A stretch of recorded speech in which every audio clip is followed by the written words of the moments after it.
Hola, ¿qué tal? ¿Cómo están? Bendiciones. Hoy quiero hablar acerca de el poder del desafío. Vamos a compartir una lectura de la palabra de Dios que se encuentra en el Evangelio de San Mateo, capítulo 14, versículo 13 al 21. Dice lo siguiente: oyéndolo Jesús se apartó de allí en una barca a un lugar desierto y apartado, y cuando la gente lo oyó, le siguió a pie desde las ciudades. Y saliendo Jesús vio una gran multitud y tuvo compasión de ellos, y sanó a todos los que estaban enfermos. Cuando anochecía, se acercaron a él sus discípulos diciendo: el lugar es desierto, Señor, y la hora ya pasó. Despedí a la multitud para que vayan por las aldeas y puedan comprar algo para comer.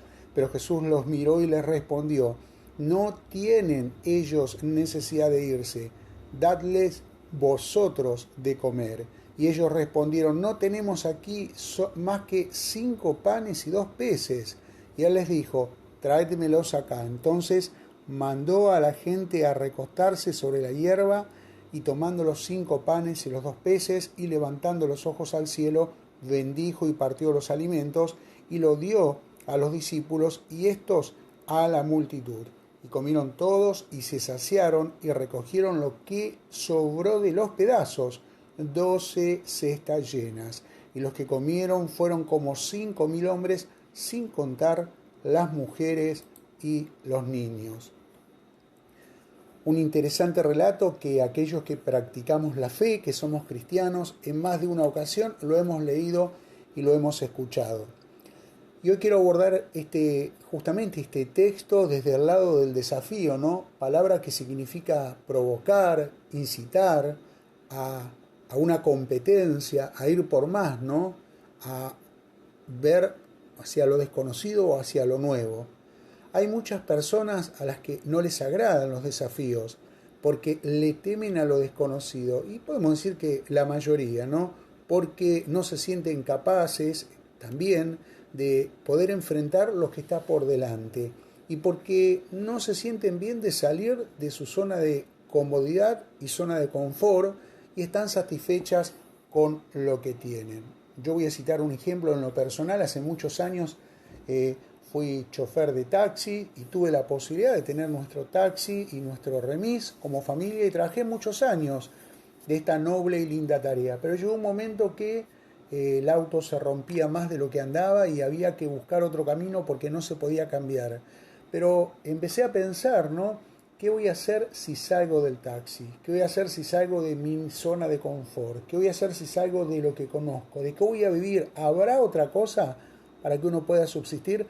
Bueno, finalmente tomamos la decisión como familia, vendimos la licencia, vendimos el vehículo y nos dedicamos a otra cosa. Y Dios nos demostró que si aceptamos el desafío de ir hacia un poquito más para adelante, Él iba a estar con nosotros. Y así lo hizo, ¿no? Y así podríamos hablar de las personas que estudian de grande, el desafío de querer capacitarse y los temores normales, ¿no? De cómo me irá, podré retener lo leído, podré dar mi clase ante mis compañeros o mis profesores. Ni hablar de la iglesia, el desafío de servir, de dar el tiempo, ¿no? En tiempos justamente donde todo el mundo anda corriendo, el desafío de ofrendar y de diezmar en estos momentos de la economía en nuestro país muy complicada. Pero Dios siempre nos anima a dar desafíos. Están aquellos que aman los desafíos y los riesgos y se animan ante la posibilidad de un nuevo trabajo, de una mudanza, de una nueva ciudad, el desafío de aceptar la invitación o la convocatoria de sus líderes o pastores a servir en la congregación, a acompañar en el ministerio de los pastores, y van hacia adelante. Saben que me enteré que hace tiempo había un programa de televisión en donde los competidores, para ganar su premio, tenían que saltar ciertas pruebas, pero de carácter psicológicas, para poder vencer el miedo. Bueno, este programa estuvo diseñado justamente para enseñarle a quienes participaran que un desafío es esfuerzo, demanda y perseverancia. En cierta ocasión, Jesús puso delante de sus discípulos un gran desafío, o muchos, ¿no? Pero vamos a ver uno puntualmente, que no requería ningún tipo de prueba psicológica, pero sí requería de fe. Y es el desafío que encontramos en la lectura que compartí de Mateo 14, 13 al 21. El desafío de Jesús, o el desafío que Jesús nos presenta, requiere de personas ordinarias para un trabajo extraordinario. Me refiero a personas comunes, ¿sí? Para un trabajo no común y un trabajo muy importante, que es el predicar la palabra de Dios. Por eso en el versículo 16 Jesús le dice a los discípulos, denles ustedes de comer. Eran pocas personas para un gran desafío. En eso radica un poquito, ¿no? El poder del desafío que Jesús pone a la iglesia, a nuestra congregación o a la tuya.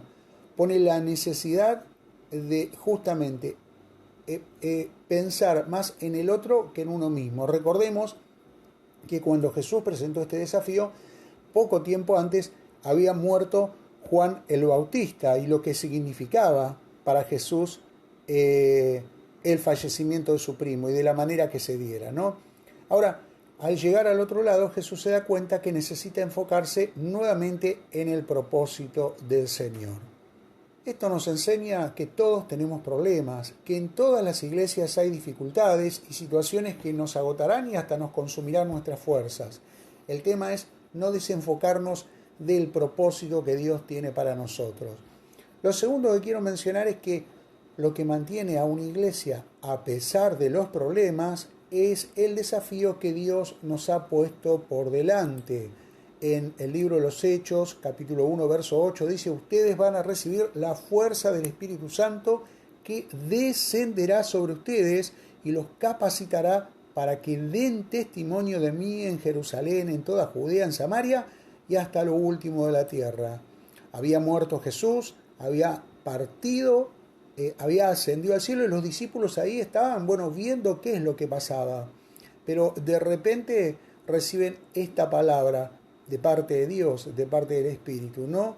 Hacer frente al desafío que tenían por delante. Por esa razón, después de hacer su parte, Jesús se dirige a los discípulos y los desafía, como dice los versículos 15 y 16 de Mateo. Cuando anochecía, se acercaron a él sus discípulos y le dijeron, el lugar es desierto, Señor, y la hora ya pasada. Despedí a la multitud para que vayan por las aldeas y compren de comer. Y Jesús que les dijo, no tienen necesidad de irse, denles ustedes de comer. Si pudiéramos trasladar este relato a nuestros tiempos, se podría comparar fácilmente con aquellas congregaciones donde los miembros están chochos porque viene gente, porque hay milagros, porque hay personas quebrantadas por el poder del Espíritu Santo, porque hay liberación, porque hay familias cambiadas, y es más, cada domingo son los primeros en llegar al culto, al templo, al lugar de reunión, porque ven que la iglesia está re linda. Claro, es lo que pasaba en este contexto que les leí de la palabra de Dios. Allí estaba Jesús, venía en una barca, la multitud le seguía, había milagros, había palabra de Dios, había vidas restauradas, y los discípulos estaban chochos, no querían que terminara el culto, pero de repente vino la noche y el culto terminó y ahí, es como que el Señor los desafió, ¿no? Denle ustedes de comer. Y si trasladáramos esto nuevamente a nuestros tiempos, también podríamos hablar de qué pasa, ¿no? Cuando los pastores aceptan un nuevo desafío de parte de Dios, ir a abrir una obra a una nueva ciudad, a un nuevo barrio, una nueva tarea evangelística, una nueva área ministerial en la iglesia, y te encontrás con los mismos creyentes que estaban pum para arriba, en donde empiezan a cuestionar las decisiones del pastor o del líder de la congregación. Pero pastor, ¿cómo vamos a hacer con esto que usted quiere? No nos alcanza el presupuesto, no sé, todavía no pagamos el alquiler del templo, los diezmos han bajado enormemente, y es a partir de allí el desafío que debería empujarnos, se convierte en una preocupación que empieza a detenernos. Por eso vemos como el otro aspecto a mencionar es que los discípulos ven el problema y no el potencial que había en ellos. Claro, Jesús no les hace caso, sino que, por el contrario, los desafía con estas palabras. No tienen ustedes que irse, ustedes tienen que darles de comer. Y me imagino a los discípulos, bueno, lo dijeron, no me lo imagino, Señor, 5 panes, 2 pescados. Es imposible que podamos hacer esto. ¿Por qué? Porque se enfocaron en el problema y no en el potencial que tenían, que era que Dios estaba con ellos. Ahora, la pregunta es, ¿no? Si uno quiere ser una iglesia pequeñita y pobrecita, con muy pocos recursos, y bueno, y quejarse hasta de que no hay dones, que no se puede hacer la obra, que no se puede emprender una nueva actividad, una nueva tarea. Y como conclusión, bueno, lo que se hace ante este tipo de situaciones es lo que los discípulos querían hacer con la multitud, dejarlas que se vayan con las manos vacías. Bueno, el desafío de Jesús, para ir cerrando, no es que nuestra congregación se convierta en una trinchera en donde sus integrantes, los hermanos de la iglesia, se queden en la comodidad, sino que podamos ser una iglesia con un enfoque hacia las almas perdidas. Jesús ve la necesidad de las personas y decide intervenir. Junta los panes y los peces y se dispone a hacer el milagro. Esto es tremendo, ¿no?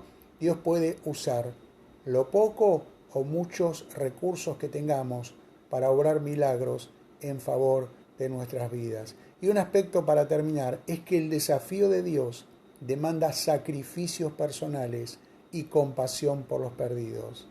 Él, o sea Jesús, es la última solución para el problema de sus vidas, el pecado y el temor.